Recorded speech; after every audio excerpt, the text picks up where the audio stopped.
ஞானஸ்தானம் பெற்றேன்னு சொல்லுகிறோம், நம்ம சபைக்கு வந்திருக்கிறோம், ஞானஸ்தானம் பெற்றேன்னு சொல்லுகிறோம். நம்மகிட்ட என்னதான் மாற்றம் நடந்துட்டு? ஞானஸ்தானம் பெறுவதற்கு முன்பாகவோ அதே பாவம் தான் பண்ணினோம், ஞானஸ்தானம் பெற்றதுக்கு பின்பும் அதே பாவம் தான் பண்ணுகிறோம். மூழ்கிறதுக்கு முன்பாக மூழ்காத பாவி, இப்ப மூழ்கினதுக்கு பின்பாக மூழ்கின பாவி. ஏதாவது மாற்றம் நம்ம இடத்துல நடந்திருக்கிறதா? ஏதாவது பரிசுத்த இருக்கிறதா? இல்ல பரிசுத்த ஆவியை பெற்றிருக்கிறோமா? இல்ல பரிசுத்த ஆவியின் கனிகளினால நம்ம நடத்தப்படுகிறோமா? தேவ வசனத்தினால நம்ம வாழ்வதற்கு நம்ம ஒப்பு கொடுத்திருக்கிறோமா? ஆமா, சும்மா சபைக்கு வந்தோம், எல்லாரும் ஞானஸ்தானம் எடுக்கிறார்கள். ஞானஸ்தானம் எடுக்கிறவர்கள் பேர் கொடுங்கள் சொன்ன போது நானும் என்ன செய்த, 2 கையை தூக்கி இந்த கைக்கு பாதி பேரு, இந்த கைக்கு பாதி பேரு, அது முழு பேராக 2 பகுதியில கொடுத்து இன்னைக்கு என்ன செய்த, ஞானஸ்தானம் பெற்ற. இது என்ன கணக்குக்கு ஞானஸ்தானம் கொடுக்கிற இடமா சபை? கணக்குக்கு ஞானஸ்தானம் கொடுக்கிற இடமா? மனம் திரும்பினால் ஒழிய, பாவ மன்னிப்பு நிச்சயத்தை பெற்றால் ஒழிய, ரட்சிக்கப்பட்டவர்களை சபையிலே என்னது ரட்சிப்பு என்றால் பாவத்திலிருந்து விடுவிக்கப்பட்ட ஒரு வாழ்க்கை, மனம் திரும்பின ஒரு வாழ்க்கை, நான் மனம் திரும்பி தேவனோடு வாழ என்னை அர்ப்பணிக்கிறேன் என்று சொல்லுகிற ஒரு வாழ்க்கை.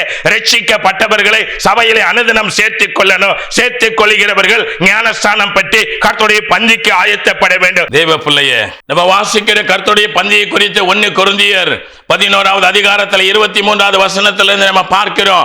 ஆமா தேவ பிள்ளையே, எந்த மனுஷனும் தன்னை தானே சோதி தெரிந்து இந்த அப்பத்தை புசித்து இந்த பாத்திரத்தில் பானம் பண்ண கடவான். இன்னைக்கு அநேகர் என்ன அப்படின்னா, இன்னைக்கு தேவனுடைய அப்பத்தை புசித்து அவருடைய சரீரத்துக்கு அடையாளமான அந்த கோதுமை அப்பத்தையும் அவருடைய இரத்தத்திற்கு அடையாளமாக திராட்சை ரசத்தை என்ன செய்கிறோம், இன்னைக்கு புசிக்கிறோம்.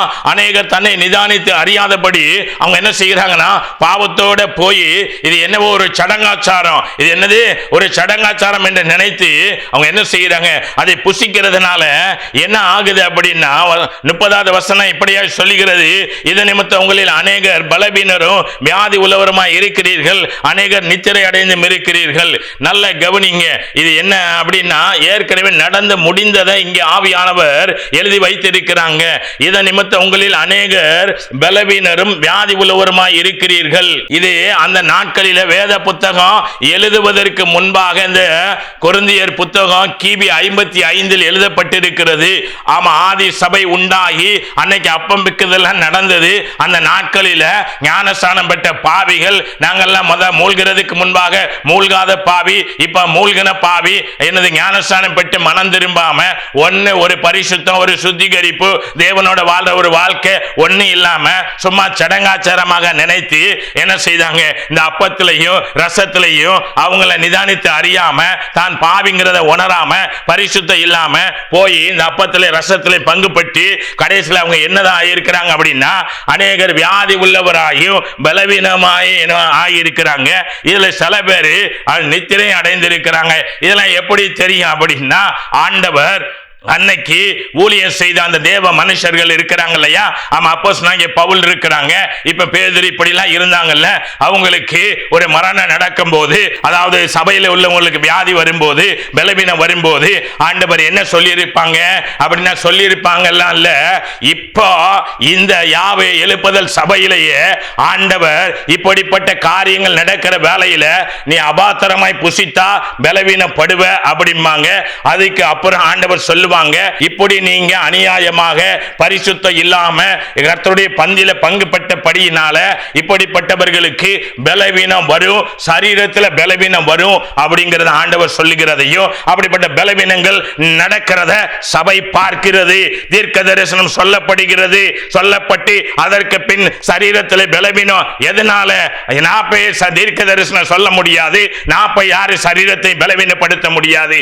ஆமா, அவர்கள் பாவத்தோடு வாழ்கிற வாழ்கிறபடியினால், தேவனுக்கு கீழ்ப்படியாமல் வாழ்கிறபடியினால், தேவனுக்கு உகந்த வாழ்க்கை வாழாதபடிக்கு என்ன அப்படின்னா, உலகம் போற போக்கிலே, அதாவது தன்னை உலகத்தோடு வாழ வைத்துக் கொண்டு தேவனோடு ஒன்னு உலகத்தோடு வாழு, இல்ல தேவனோடு வாழு, எனக்கு கணக்குக்கு சபைக்கு ஆள் தேவையில்லை, வாழ்ந்தா பரிசுத்தமா வாழு, 5 பேர் இருந்தாலும் 5 பேரை பரலோகத்தில் கொண்டு போய் சேர்க்கணும். திரளான கூட்டத்தை சேர்ப்பது எழுப்புதல் அல்ல, மனம் திரும்பி உள்ளே இருக்கிறவர்கள் தான், அவர்கள் தான் ரட்சிக்கப்பட்டவர்கள். மனம் திரும்பாத திரளான கூட்டம் பாவத்தை உள்ள இருப்பதினாலே ஒரு பிரயோஜனம் கிடையாது. தேவ பிள்ளையே, காணிக்கை பிரிக்கவோ தசமபாகம் பிரிக்கவோ தேவன் இன்றைக்கு இந்த புதிய ஏற்பாடின் ஊழியத்திற்கு, புதிய உடன்படிக்கையின் ஊழியத்திற்கு அழைத்து வரவில்லை, ஆத்துமாக்களை ஆதாயம் செய்வதற்காக.